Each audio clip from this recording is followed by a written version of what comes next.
Halo semuanya, pasti sering banget kan dengar istilah big data?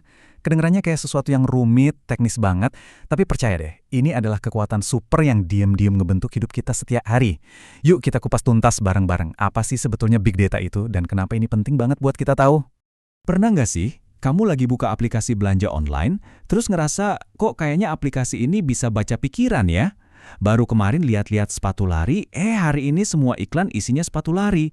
Ini sulap atau gimana sih? Tentu bukan. Jawabannya jauh lebih keren dari itu.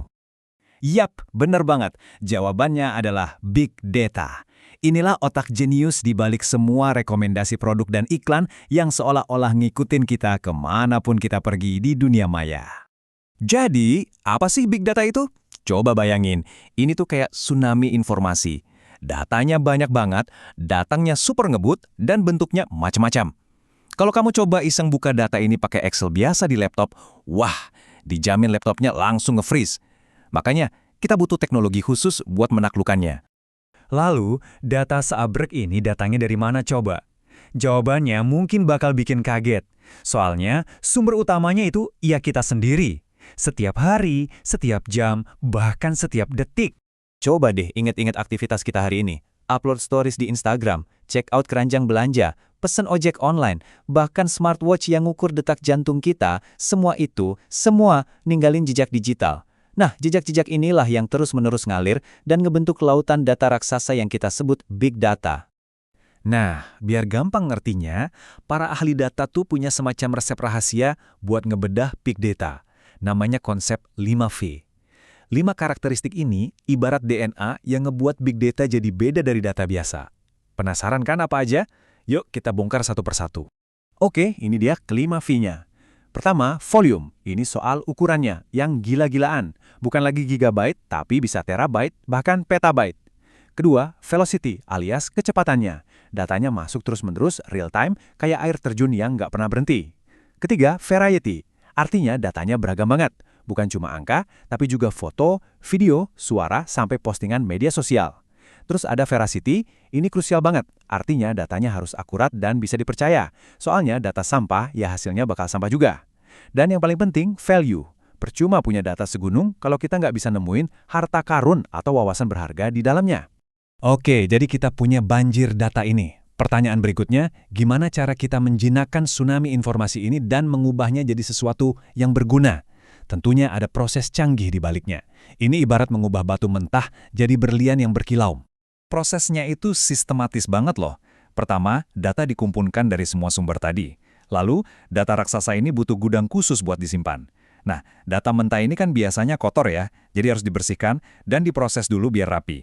Kalau udah kinclong, baru deh masuk ke bagian paling asik, analisis buat nyari pola-pola tersembunyi. Terakhir, biar kita semua ngerti, temuannya divisualisasikan, dibikin jadi grafik atau diagram yang enak dilihat. Jadi ini bukan sihir, tapi sains yang sangat terencana. Ingat kan tadi, Excel biasa aja nyerah? Nah, buat ngadepin big data, kita butuh pawang super canggih. Disinilah peran alat-alat hebat ini. Ada 2 superhero yang paling terkenal di dunia big data, namanya Hadoop dan Spark. Gampangnya gini, bayangin aja Hadoop itu kayak gudang raksasa yang super kokoh. Dia bisa nampung dan ngolah data seabrek-abrek dengan efisien. Nah kalau Spark, ini dia mobil balapnya. Super ngebut, canggih, dan bisa nganalisis data yang baru masuk saat itu juga secara real time. Jadi dua-duanya punya tugasnya masing-masing dan saling melengkapi. Keren banget. Sekarang kita masuk ke bagian yang paling dekat sama kita. Gimana sih big data ini benar-benar ngubah hidup kita sehari-hari? Siap-siap. Kamu mungkin bakal kaget betapa dalamnya pengaruh big data di sekitar kita. Big data itu ada di mana-mana loh. Pas kamu dapat rekomendasi film di Netflix yang pas banget sama seleramu, itu big data. Waktu dokter bisa memprediksi penyebaran wabah penyakit, itu juga big data. Bahkan saat Google Maps tiba-tiba ngasih tahu, lewat jalan tikus ini aja biar nggak macet, itu big data lagi bekerja. Dari bank yang melindungi kita dari penipuan, sampai pemerintah yang merancang kota jadi lebih pintar, semuanya mengandalkan kekuatan data. Kutipan ini benar-benar ngerangkum semuanya. Di zaman sekarang, data itu udah bukan cuma sekumpulan angka. Data adalah aset, sama berharganya kayak minyak atau emas di zaman dulu. Siapa yang paling jago mengolah data, dialah yang bisa bikin keputusan paling cerdas dan akurat. Tapi, seperti semua kekuatan besar, pasti ada tanggung jawabnya. Big data ini ibarat pedang bermata dua. Ada sisi positifnya yang luar biasa, tapi ada juga tantangan atau sisi gelap yang wajib kita waspadai.